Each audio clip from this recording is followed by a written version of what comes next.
So can you talk a little bit about laughter? Because I feel like that lightness and that laughter is also part of that transformation. Might be a little bit too harsh. Maybe a softer would just that ease of alignment. I think everybody loves laughing, and sometimes you could be in the worst mood, and all of a sudden, if you can get that laugh out, that belly laugh, it's like... Well, think about what that's about. Even though you might have some resistance going on, let's say that you're mostly tuned in, turned on. Let's say you've been wanting satisfaction. You do want satisfaction. That's why you go to the concerts you go to and the sporting events you go to. It's why you go to the movies. It's why you hang out with the people that you do. You are all reaching for satisfaction. So it is a sort of internal quest that you all have.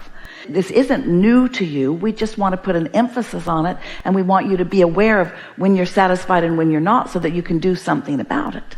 Let's say that you are moving through experience and you are in that mode of satisfaction, or somewhat, mostly, and your inner being is aware of things that would surprise and delight you. Esther used to wonder, Abraham, if you say that I create my own reality, and you say that I put all the stuff in my vortex, so if I create my own reality and I put everything in my vortex, how come any of it could surprise me when it comes out to show itself to me? Shouldn't I see it all coming?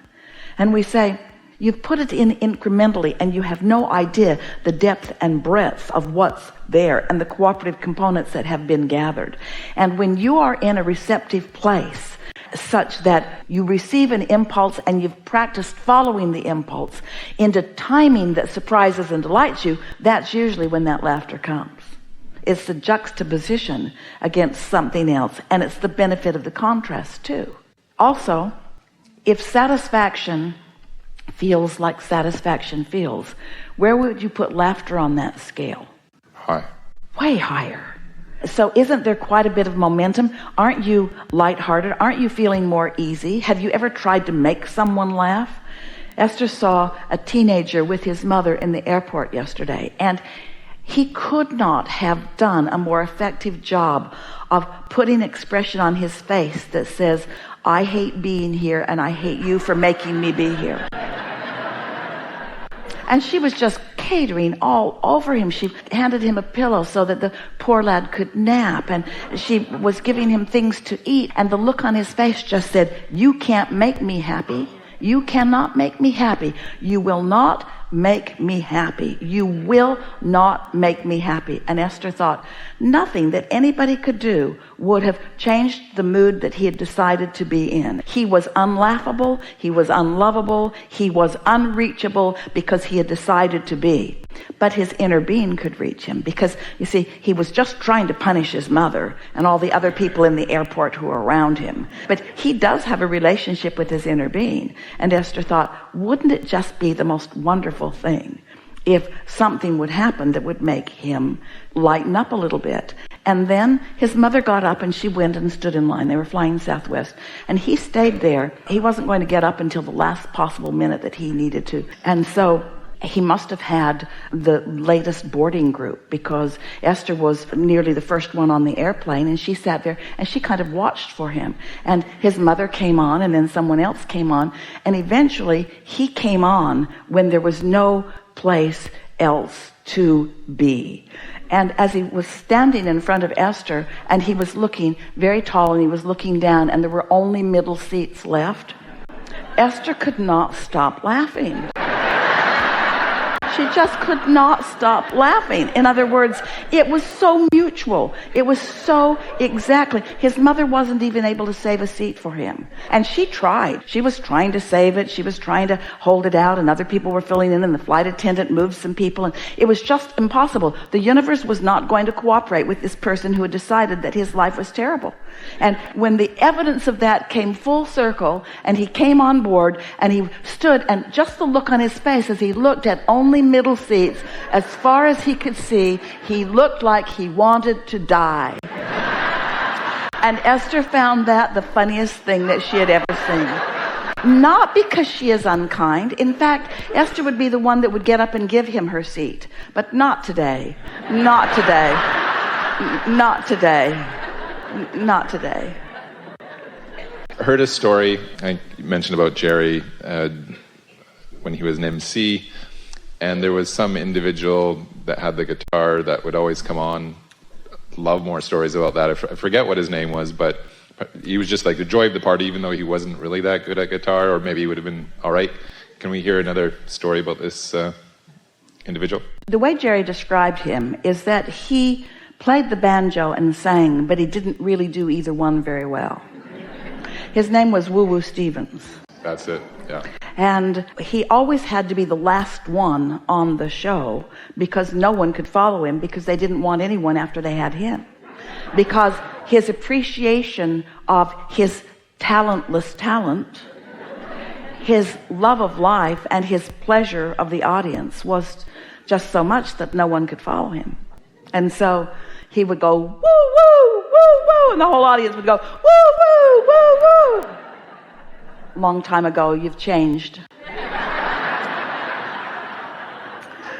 So the last piece for me is really just around, I get the concept of when people kind of cross over and croak, as you say. We want to give you a little bit more, because you're asking for more about that, and Jerry's piping in here. So we want to give you a little more about that story from Jerry's now perspective. What Jerry is now realizing that made this man so intoxicating to the audience is that most people, whether they are one-on-one with a mother and a son, or one-on-one with a lover and a lover, or one-on-one with a coworker, or one-on-one an entertainer on stage with an audience, most people are working for mutuality between them and their audience. And Woo Woo didn't do that. He didn't care whether the audience liked him or not, because he liked him. He was having fun whether they were having any or not. So their response to him was not relevant to him. That's why he could play the banjo and sing and not do either one very well. And what they thought about it, he didn't care. And because he didn't care, he stayed in mutuality with greater talent than could ever be expressed through his singing or through his banjo playing. And the audience eventually, and in very short order, had to rise to meet him there. And that's sort of what we want to refer back to your early question about. That's where you would reach humor. That's where that cosmic humor comes in, that cosmic knowledge comes in, that broader perspective comes in. It's where the tragedy is taken out of things and the well-being is enhanced. I was up in the Arctic Circle just a couple days ago, and I think I experienced the same thing. There was some drumming that was going on in a conference, and a gentleman who was leading the show, and he's pointing around, and I quickly noticed that he had like 3 fingers, one pointing, but the way he played and the way he talked, like, it just didn't matter, right? And it was flowing through him, and at that point I was just like everybody in the room, it was the same similar feeling. You just had to listen to this guy, and you had to be happy for this guy, and it didn't matter anything that was happening. And what was amazing is, they were dressed up very beautifully in their individual costumes. There was a couple of them that didn't have the costumes. They didn't care, and you didn't notice because it was just like that amazing. So thank you for that. Well, we're talking again still about choosing what you've decided to be mutual with. It's been the thing that we've talked about from the beginning of Flowing Through Esther in this way, that you have the opportunity to get in sync with who you really are, and really nothing less than that will ever do. Most humans compare themselves to other humans, and most are only occasionally in sync with that, and usually it's accidental when it happens. But to be deliberate about this, to understand the laws of the universe, and to understand your own guidance system, and to understand momentum of thought, and to understand how to feel a satisfying thought, and then how to allow it to become more and more and more, to understand this, and then to get to live in this contrasting world.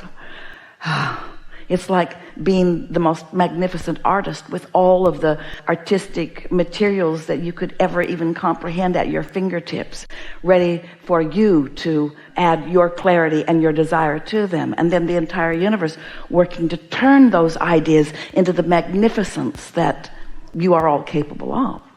Yeah. So I've had some experience now where I have been able to, stream the consciousness of thoughts of people that have passed on.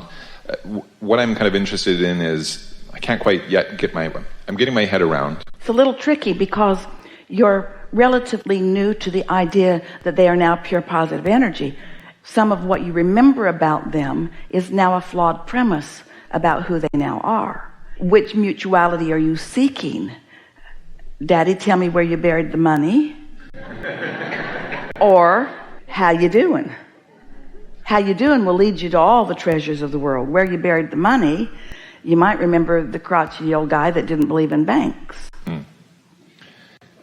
Where I'm focusing on now is being a little bit more loose in my understanding of that person and that stream of consciousness, and how to allow in a consciousness that I might not be aware of, or that I might not have known in a physical state previous. Well, we wouldn't work too hard at this, and we understand why you are. We've been saying for a long time that one of our favorite things, there are a lot of favorite things about people croaking for us. We just think it's the most wonderful thing to get to leave behind all resistance and come fully into the wholeness of who you are, and then to have full view of everything that you care about, and to be able to offer thought and be of value in the co-creating. In other words, do not underestimate the co-creative power and value of those dearly departed who are aware of you and helping out all the time.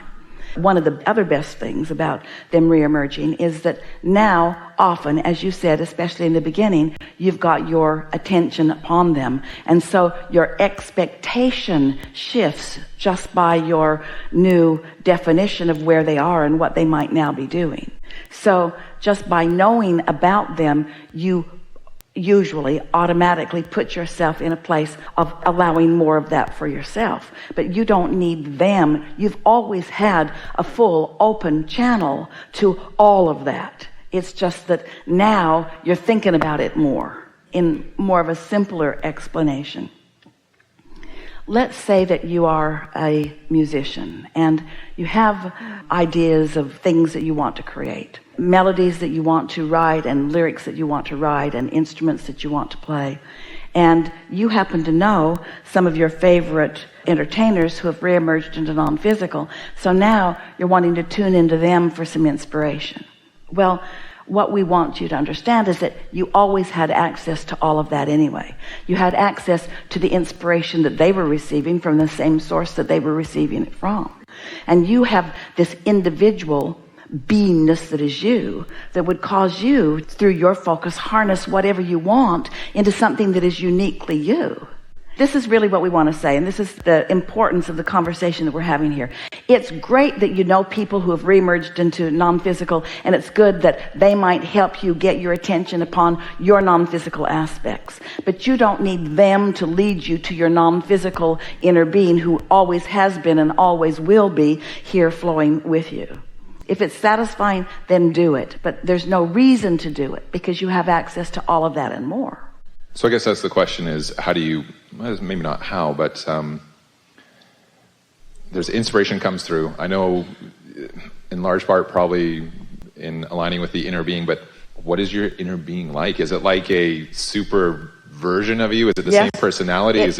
Yes, it's the you that you've carved out through life and more. It's the you without any resistance. It's the you without any reservations. For a while, Esther thought that now Jerry had made his transition, that part of her desire / responsibility was to carry on with what she knew he liked and wanted. Seems logical. Now she realizes that now that he's made his transition, that what he's focusing on is so much more than she could even comprehend that he was comprehending while he was here in his physical body. So by trying to carry on what she thinks he wanted to carry on, she's limiting her perspective of what he is and actually introducing resistance into the equation for herself. Does that make sense to you? Yes. And so it's helpful because you love them and you're aware of them and you appreciate them and you want them to be eternally a part of your life experience. But you have to decide, which mutuality are you seeking? The mutuality of who they were when they were physical, or the mutuality of who they are now that they are a vibrationally equivalent to your own inner being? And when you get your thoughts around that, it brings different responses from you. You see what we're getting at? Mm-hmm.